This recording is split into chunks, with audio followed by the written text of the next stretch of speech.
أما بعد فأعوذ بالله السميع العليم من الشيطان الرجيم من همزه ونفخه ونفثه بسم الله الرحمن الرحيم قل هل ننبئكم بالأخسرين أعمالا الذين ضل سعيهم في الحياة الدنيا وهم يحسبون أنهم يحسنون صنعا أولئك الذين كفروا بآيات ربهم ولقائه فحبطت أعمالهم فلا نقيم لهم يوم القيامة وزنا ذلك جزاؤهم جهنم بما كفروا واتخذوا آياتي ورسلي هزوا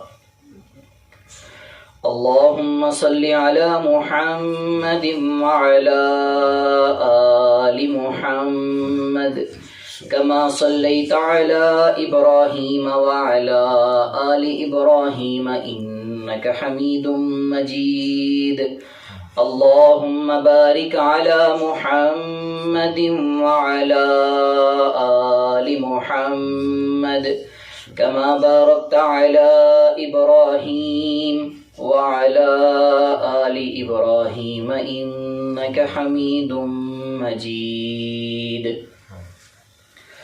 اللہ رب العالمین کی حمد و ثنا کے بعد انگنت لاتعداد درود و سلام ہوں امام الانبیاء سید المرسلین شفیع للمذنبین رحمت للعالمین جناب محمد الرسول اللہ صلی اللہ علیہ وآلہ وسلم کی ذات مقدسہ مطہرہ پر واجب الاحترام بھائیو، انسان زندگی میں کچھ ایسے اعمال کرتا ہے، کچھ ایسے کام کرتا ہے جس سے انسان کے نیک عمل ضائع ہو جاتے ہیں۔ ایمان والے لوگ، اللہ اور اس کے رسول صلی اللہ علیہ وسلم کو ماننے والے لوگ ایسے امور سے، ایسے کام سے بچتے ہیں اور اپنے نیک اعمال کی حفاظت کرتے ہیں۔ ظاہر سی بات ہے، انسان زندگی میں نیکیاں کرتا ہے اور ہر بندے کی کوشش ہوتی ہے کہ میں زیادہ سے زیادہ نیکیاں کر لوں اور ان نیکیوں کے عوض اللہ قیامت والے دن ان کی قدر کر کے مجھے جنت کا داخلہ نصیب کر دیں۔ آمین۔ اور برائیوں سے بچتا ہے، اپنے آپ کو زیادہ سے زیادہ گناہوں سے بچاتا ہے تاکہ میں اللہ کے عذاب سے بچ کر، جہنم سے بچ کر جنت میں داخل ہو جاؤں۔ لیکن کچھ کام زندگی میں ایسے ہوتے ہیں جو انسان جانتے ہوئے یا نہ جانتے ہوئے سر انجام دے دیتا ہے، اس سے سرزد ہو جاتے ہیں، جن کی وجہ سے انسان کی ہوئی نیکیاں ضائع ہو جاتی ہیں، اعمال صالحہ برباد ہو جاتے ہیں۔ ان میں سے سب سے پہلا عمل اللہ تعالیٰ کی آیات یا قیامت کے دن رب کی ملاقات کا انکار کرنا۔ یہ ایسا برا کام ہے، ایسا کبیرہ گناہ ہے کہ اس کے کرنے سے انسان کی نیکیاں ضائع ہو جاتی ہیں۔ اللہ تعالیٰ نے یہ بات قرآن مجید 16ویں پارے سورۃ الکہف کے اندر بیان کی۔ فرمایا قل هل ننبئکم بالاکثرین اعمالا، فرما دیجیے اے میرے محبوب پیغمبر جناب محمد رسول اللہ صلی اللہ علیہ وسلم، قل فرما دیجیے هل ننبئکم بالاکثرین اعمالا، کیا ہم آپ کو اعمال کے اعتبار سے سب سے خسارے والے اعمال کے بارے میں نہ بتائیں؟ اللہ سوال کر رہے ہیں، سوالیہ انداز ہے، کیا ہم آپ کو نقصان دینے والے کاموں کے بارے میں بتائیں؟ کون سے کام؟ فرمایا الذین ضل سعیہم فی الحیات الدنیا، ایسے لوگ جن کی دنیا کی زندگی کی محنت ضائع ہو گئی، وَهُمْ يَحْسَبُونَ أَنَّهُمْ يُحْسِنُونَ صُنْعًا، اور وہ یہ سوچتے رہے، یہ خیال کرتے رہے کہ بے شک وہ نیکی کر رہے ہیں، اچھے کام کر رہے ہیں۔ اللہ فرماتے ہیں أُولَٰئِكَ الَّذِينَ كَفَرُوا بِآيَاتِ رَبِّهِمْ، یہ ایسے لوگ ہیں جنہوں نے اپنے رب کی آیتوں کا انکار کر دیا، اللہ کی نشانیوں کا انکار، اللہ کی آیات کا انکار، وَلِقَائِهِ، اور قیامت والے دن اس کی ملاقات کا انکار۔ فرمایا فَحَبِطَتْ أَعْمَالُهُمْ، ان کے اس عمل کی وجہ سے ان کے نیک عمل ضائع ہو گئے۔ فَحَبِطَتْ، پس ضائع ہو گئے، اعمالہم، ان کے اعمال، فَلَا نُقِيمُ لَهُمْ يَوْمَ الْقِيَامَةِ وَزْنًا، فرمایا ہم کل قیامت والے دن ان کے اعمال کا کوئی وزن نہیں قائم کریں گے۔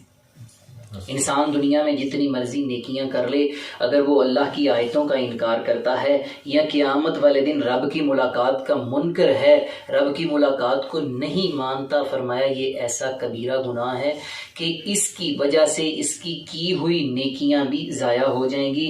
فَلَا نُقِيمُ لَهُمْ يَوْمَ الْقِيَامَةِ وَزْنًا، فرمایا ہم قیامت والے دن اس کے اعمال کا کوئی وزن قائم نہیں کریں گے۔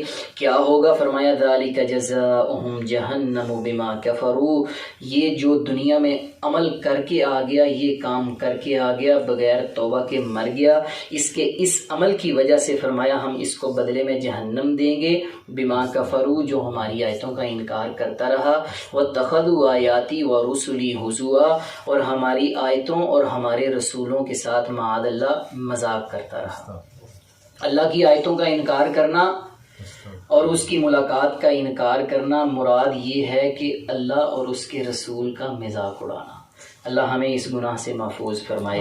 اللہ رب العالمین فرماتے ہیں والذین کذبوا بآیاتنا ولقاء الآخرہ، ہاں وہ لوگ جو ہماری آیتوں کو جھٹلاتے رہے، ہماری نشانیوں کا انکار کرتے رہے، ولقاء الآخرہ، اور آخرت کی ملاقات کو جھٹلاتے رہے، حبطت اعمالہم، ان کے اعمال ضائع ہو گئے، هل یجزون الا ما كانوا یعملون، فرمایا انہیں ان کے اعمال ہی کی وجہ سے یہ سزا دی جائے گی۔ حضرات یہ ایسا کبیرہ گناہ ہے کہ اس سے انسان کے نیک عمل ضائع ہو جاتے ہیں۔ دوسرا کام، دین اسلام سے پھر جانا، جسے ہم کہتے ہیں مرتد ہو جانا۔ مرتد دین اسلام سے پلٹا ہوا بندہ، مسلمان ہے، دین اسلام کو چھوڑ کر کوئی اور دین قبول کر لیا، یہودی ہو گیا، عیسائی ہو گیا، سکھ ہو گیا، ہندو بن گیا، اس کے علاوہ کوئی اور مذہب قبول کر لیا۔ اللہ تعالیٰ قرآن مجید میں دو ٹوک انداز میں فرماتے ہیں ان الدین عند اللہ الاسلام، کہ بلا شبہ دین اللہ کے نزدیک صرف اور صرف اسلام ہے۔ ان الدین عند اللہ الاسلام، کہ دین اللہ کے نزدیک صرف اور صرف اسلام ہے۔ فرمایا دوسرے مقام پر وَمَن يَبْتَغِ غَيْرَ الْإِسْلَامِ دِينًا، جو اسلام کے علاوہ کسی اور مذہب کی تلاش میں رہا، کسی اور دین کو تلاش کرتا رہا، فَلَن يُقْبَلَ مِنْهُ، اس سے اس کا دین قبول نہیں کیا جائے گا، وَهُوَ فِي الْآخِرَةِ مِنَ الْخَاسِرِينَ، آخرت میں وہ بندہ خسارہ اٹھانے والوں میں سے ہوگا۔ اسی طرح فرمایا وَمَن يَرْتَدِدْ مِنْكُمْ عَنْ دِينِهِ فَيَمُتْ وَهُوَ كَافِرٌ، جو تم میں سے اپنے دین سے پلٹ گیا، فیمت، پھر مر گیا، وہو کافر، کفر کی حالت میں ہی اس کی موت آ گئی۔ فرمایا اولئک حبطت اعمالہم، یہ وہ لوگ بھی ایسے ہیں جن کے عمل ضائع ہو گئے، دنیا میں جتنی مرضی نمازیں پڑھتے رہیں، جتنی مرضی نیکیاں کرتے رہیں، حبطت اعمالہم، اس کام کی وجہ سے نیک عمل ضائع ہو گئے، چاہے حج کیے ہوئے ہوں گے، زکاتیں ادا کی ہوئی ہوں گی۔ اللہ فرماتے ہیں دین چھوڑ دیا، ارتداد کے رستے پر آ گیا، دین چھوڑ دیا، مرتد ہو گیا۔ وَمَن يَرْتَدِدْ مِنْكُمْ عَنْ دِينِهِ، جو تم میں سے اپنے دین سے پھر گیا، فَأُولَئِكَ حَبِطَتْ أَعْمَالُهُمْ، فرمایا اس کے نیک اعمال ضائع ہو گئے، فی الدنیا والآخرہ، دنیا والے بھی، آخرت والے بھی، وَأُولَئِكَ أَصْحَابُ النَّارِ، فرمایا یہ لوگ جہنمی ہیں، ہم فیہا خالدون، ہمیشہ ہمیشہ کے لیے اللہ ان کو جہنم میں ڈال دیں گے۔ اللہ رب العالمین ہم سب کو دین اسلام پر قائم رہنے کی توفیق عطا فرمائے۔ تیسرا عمل، تیسرا کام جس سے انسان کے نیک اعمال ضائع ہوتے ہیں، وہ ہے اللہ کی عبادت میں شریک ٹھہرانا۔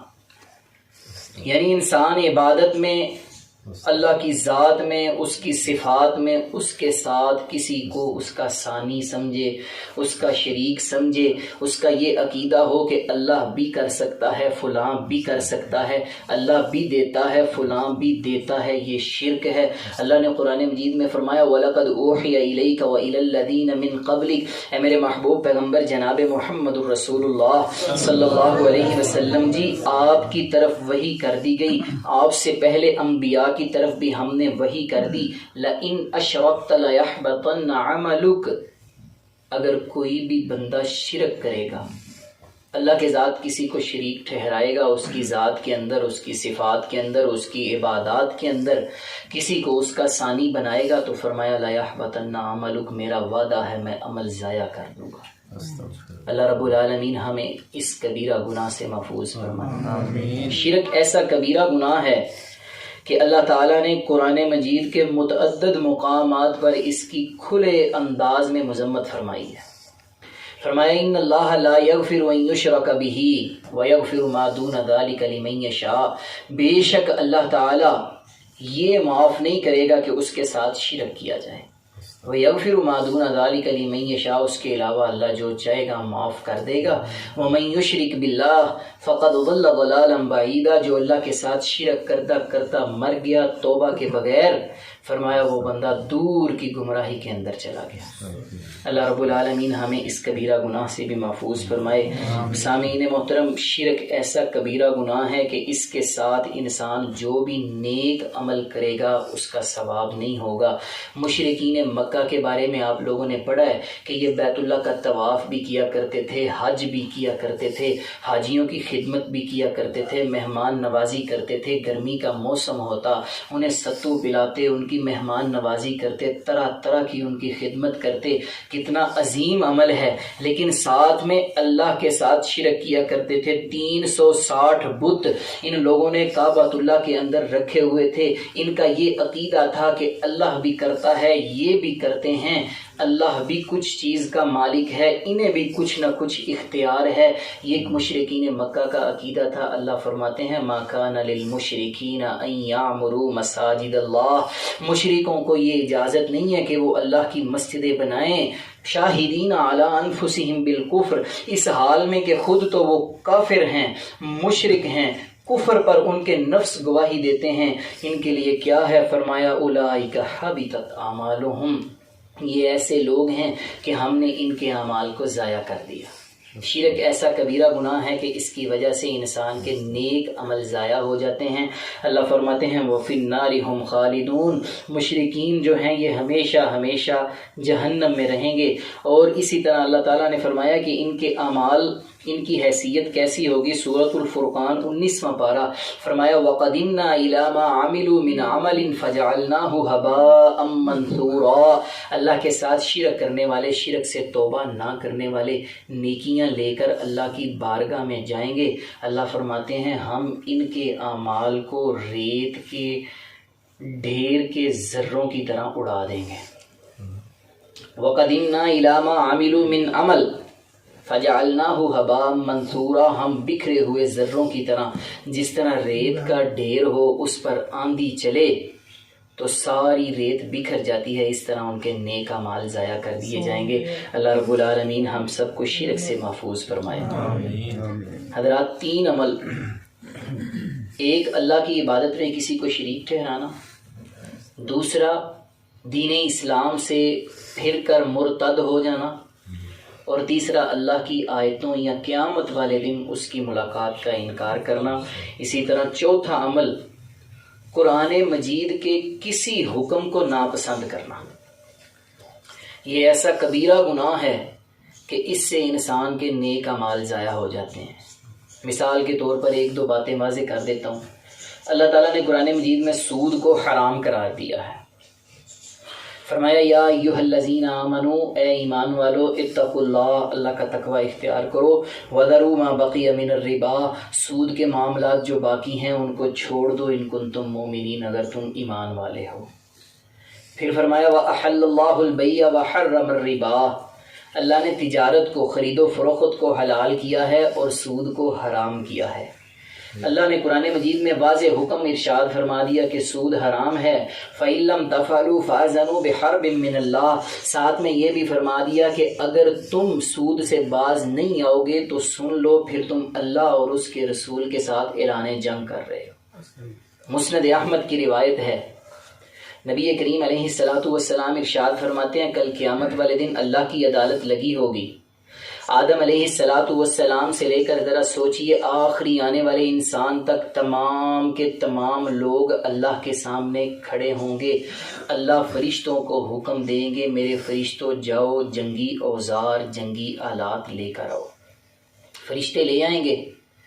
اللہ سودیوں سے کہیں گے ان کو پکڑو میرے ساتھ اور میرے رسول کے ساتھ جنگ کرو، کیونکہ تم دنیا میں سود لے کر سود کھا کر سود دے کر سودی گواہ بن کر دنیا میں میرے اور میرے رسول کے ساتھ اعلان جنگ کرتے رہے ہو. آؤ آج میرے اور میرے رسول کے ساتھ جنگ کرو. کتنا کبیرہ گناہ ہے. اگر کوئی بندہ اس حکم کو ناپسند کرتا ہے فرمایا اس کے نیک عمل ضائع ہو جائیں گے. اسی طرح خواتین کے حوالے سے اللہ تعالیٰ نے قرآن مجید میں حجاب کا حکم دیا ہے، پردہ کرنے کا حکم دیا ہے. اگر عورتیں اس حکم کو ناپسند کرتی ہیں، یہ قرآن مجید کا ایک حکم. اللہ فرماتے ہیں یا ایھا النبی قل لازواجک وبناتک ونساء المؤمنین، اے میرے محبوب پیغمبر جناب محمد الرسول اللہ صلی اللہ علیہ وسلم جی قل فرما دیجئے لازواجک اپنی پاک بیویوں سے، وبناتک اپنی پاک بیٹیوں سے، ونساء المؤمنین اور مومنوں کی عورتوں سے، یدنین علیہن من جلابیبہن کہ وہ اپنی چادریں اپنے چہروں پر لٹکا لیں، پردہ کر لیں. ذالک ادنی ان یعرفن یہ ان کی پہچان بن جائے گی. فلا یؤذین وہ تکلیف نہیں دی جائیں گی. اللہ تعالیٰ نے قرآن مجید میں حجاب کا حکم دیا ہے. اگر کوئی عورت اس حکم کو ناپسند کرتی ہے تو فرمایا اس کے نیک عمل ضائع ہو جائیں. یہ اللہ نے کہاں فرمایا ہے؟ 26واں سپارہ سورہ محمد صلی اللہ علیہ وسلم فرمایا ذالک بانہم کرہوا ما انزل اللہ فاحبط اعمالہم. جو اللہ کے نازل کردہ حکموں کو ناپسند کرتا ہے اللہ اس کے اعمال کو ضائع کر دیتے ہیں. اللہ کو اس کی نیکیوں کی کوئی ضرورت نہیں. نیکیاں انسان اپنے لیے کماتا ہے، اللہ کے لیے نہیں، اپنی آخرت سنوارنے کے لیے. اگر ساتھ میں ایسے گناہ کرے گا، ایسے کبیرہ گناہوں کا ارتکاب کرے گا تو اللہ رب العالمین اس کے گناہوں کو، اس کے نیک اعمال کو ضائع کر دیں گے. اسی طرح قرآن مجید کے بعض احکامات ہیں پوری دنیا کے غیر مسلم شور ڈالتے ہیں کہ اسلام شدت پسندی کا دین ہے. مثلا دین اسلام نے حد مقرر کی ہے انسان چوری کرے تو اس کا ہاتھ کاٹا جائے گا، زانی زنا کرے اگر کموارا ہے تو اس کو 100 کوڑے لگائے جائیں گے، اگر شادی شدہ ہے تو اس کو رجم کیا جائے گا. یہ اسلام کی حدیں ہیں، قرآن بتاتا ہے. اسی طرح فرمایا کوئی بندہ جان بوجھ کر کسی کو ناحق قتل کرے گا تو بدلے میں اس کو قتل کیا جائے گا. جو ان حکموں کو ناپسند کرتا ہے یا اسے شدت پسندی قرار دیتا ہے تو اللہ فرماتے ہیں فَأَحْبَطَ أَعْمَالَهُمْ ہمیں پھر ایسے لوگوں کی نیکیوں کی ضرورت نہیں، ہم ان کے نیک اعمال کو ضائع کر دیں. اللہ رب العالمین سے دعا ہے کہ اللہ ہمیں ان گناہوں سے محفوظ فرمائے. یہ جو 4 گناہ 4 کام آپ احباب کے سامنے بیان کیے ہیں، قرآن مجید کے کسی حکم کو ناپسند کرنا یہ ایسا کبیرہ گناہ ہے کہ اس سے انسان کے نیک اعمال ضائع ہو جاتے ہیں. اسی طرح اللہ کی عبادات میں، اس کی ذات میں، اس کے صفات میں کسی کو شریک ٹھہرانا، شرک کرنے سے انسان کے نیک اعمال ضائع ہو جاتے ہیں. اسی طرح مرتد ہو جانے سے انسان کے نیک عمل ضائع ہو جاتے ہیں. اسی طرح فرمایا اللہ کی آیتوں کا انکار کرنے سے، اس کی ملاقات کا انکار کرنے سے. یہ ہمارے معاشرے میں مشہور ہے کہ آ جگ میٹھا تے اگلا کس ڈٹھا، مشہور ہے نا جی. اکثر لوگ یہ مثال دیتے ہیں کر لو جو ہندا جے، آ جگ میٹھا تے اگلا کس ڈٹھا. یہ اللہ کی آیتوں کا اور اس کی قیامت کا، اس کی ملاقات کا انکار ہے. اللہ رب العالمین ہمیں ان گناہوں سے محفوظ فرمائے. وآخر دعوانا ان الحمد للہ رب العالمین.